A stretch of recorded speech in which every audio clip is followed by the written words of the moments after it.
Indonesia sebagai negara kepulauan yang luas dan beragam memiliki kekayaan budaya yang luar biasa. Di berbagai pelosok Nusantara terdapat suku-suku pedalaman yang terkenal dengan kekuatan, ketangguhan, dan keunikan budaya mereka. Di antara mereka ada beberapa suku yang menonjol karena kemampuan bertahan hidup dan kearifan lokal mereka yang luar biasa. Dalam video kali ini kita akan mengungkap cerita tentang suku-suku terkuat di Indonesia.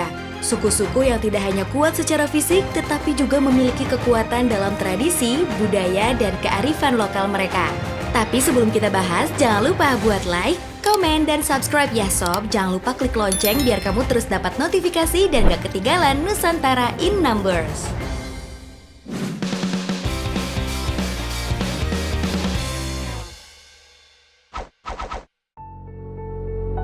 Suku Asmat. Di bagian selatan Papua Indonesia, terdapat daerah rawa-rawa dan hutan lebat yang menjadi rumah bagi suku Asmat yang dikenal oleh seluruh dunia karena seni ukir kayu mereka yang indah dan kaya akan simbolisme. Namun kekayaan budaya Asmat tidak hanya terbatas pada seni, tetapi juga mencakup tradisi, kepercayaan, dan cara hidup mereka yang unik. Suku Asmat adalah salah satu suku terbesar di Papua dan mendiami wilayah yang luas di sepanjang pesisir selatan Papua. Wilayah mereka terdiri dari hutan mangrove, rawa-rawa, dan sungai yang menjadi bagian integral dari kehidupan sehari-hari. Tak heran, kehidupan mereka yang bergantung pada alam membuat suku Asmat memiliki pengetahuan mendalam tentang lingkungan mereka. Tidak hanya itu, beberapa sumber mengatakan bahwa keunikan lain dari suku Asmat adalah mereka mengaku diri mereka sendiri berasal dari dunia goib. Oleh karena itu, suku Asmat sangat menghormati roh para leluhur mereka sehingga suku Asmat ini terkenal akan kekuatan goibnya. Konon, mereka dipercaya memiliki kemampuan untuk menemukan barang yang hilang hingga mengundang hujan petir yang merupakan dua contoh dari sekian banyaknya ilmu yang dimiliki suku Asmat. Suku asli Papua ini juga pantang untuk dibuat tersinggung. Jika sekali membuat mereka marah, maka harus bersiap-siap untuk dikirimkan. Hadiah berupa sakit misterius, miskin mendadak, kecelakaan, dan lainnya. Sihir ini juga menjadi cara mereka untuk menjaga alam sekitar supaya tak dirusak oleh orang-orang yang tidak bertanggung jawab. Baginya, merusak alam sama saja seperti menghancurkan tempat tinggal dewa mereka.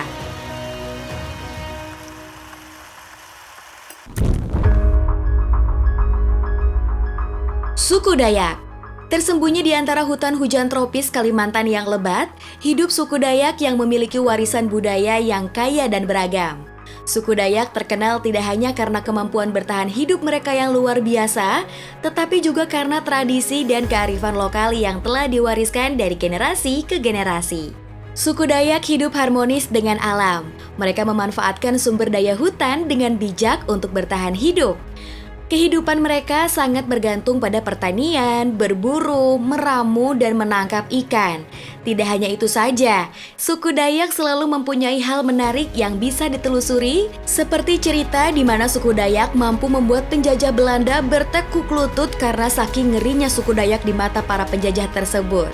Salah satu yang paling menonjol dari sekian banyaknya cerita tentang suku Dayak adalah senjata tradisional mandau terbangnya yang konon disertai ilmu kanuragan dari pemiliknya.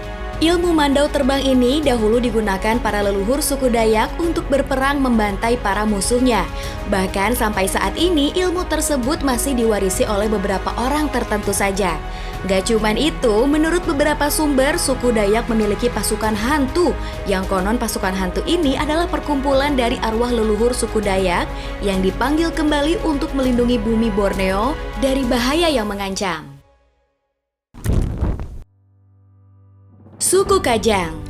Suku Kajang menetap di Desa Tanatoa, Kecamatan Kajang, Kabupaten Bulukumba, Sulawesi Selatan. Desa Tanatoa sendiri terletak sekitar 200 km arah timur Kota Makassar. Suku ini terkenal dengan kehidupan sederhana yang sangat erat dengan alam dan adat istiadat yang ketat. Suku Kajang sendiri terbagi menjadi dua kelompok sob. Kajang dalam yang memegang teguh tradisi dan adat istiadat leluhur, dan Kajang luar yang mulai terpengaruh oleh modernisasi. Khususnya yang tinggal di wilayah Kajang dalam tetap mempertahankan cara hidup tradisional meskipun dunia di sekitar mereka terus berubah.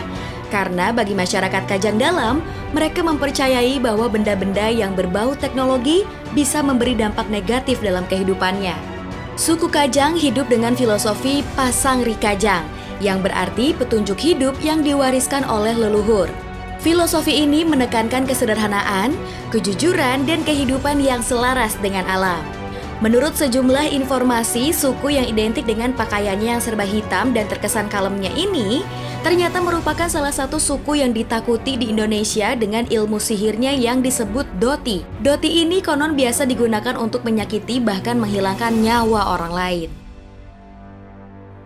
Suku-suku pedalaman di Indonesia menunjukkan kekuatan dan ketahanan yang luar biasa dalam menghadapi tantangan alam dan mempertahankan tradisi mereka. Kearifan lokal, pengetahuan tentang alam, dan kekuatan fisik yang dimiliki oleh suku-suku ini menjadikan mereka sebagai bagian penting dari keberagaman budaya Indonesia. Penghormatan terhadap tradisi dan kemampuan untuk beradaptasi dengan lingkungan yang keras adalah bukti nyata dari ketangguhan mereka.